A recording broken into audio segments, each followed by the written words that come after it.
Siden 1977 har Kraft-Varme-Værk Thisted sikret en effektiv og ansvarlig affaldshåndtering, hvor affald omdannes til energi til gavn for både erhverv og kommuner. Hver dag modtager vi omkring 50 vognlæs affald. Det svarer til mere end 55.000 tons affald årligt, som håndteres gennem avancerede og innovative processer. Alt affald vejes og registreres, før det blandes i siloen. Det sikrer en stabil forbrænding og optimal energiudnyttelse. Vores erfarne operatører overvåger hele processen fra kontrolrummet, døgnet rundt, året rundt. Faktisk producerer hver eneste dansker 10 kilo affald om ugen i gennemsnit. Det sætter store krav til affaldshåndteringen.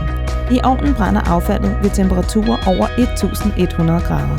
Energien fra forbrændingen omdannes til damp, der skaber elektricitet og fjernvarme. Vi arbejder hver dag for at reducere klimaaftrykket. I 2021 fik vi fjernvarmeprisen for at være blandt de første i branchen til at teste CO2-fangst. Kraft-Varme-Værk Thisted deltager i flere EU-støttede projekter, der skal sikre en innovativ fremtid for affaldshåndtering.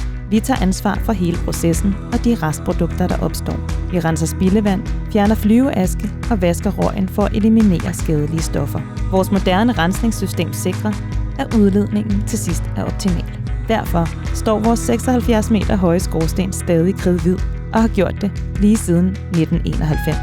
Det er vi faktisk ret stolte af.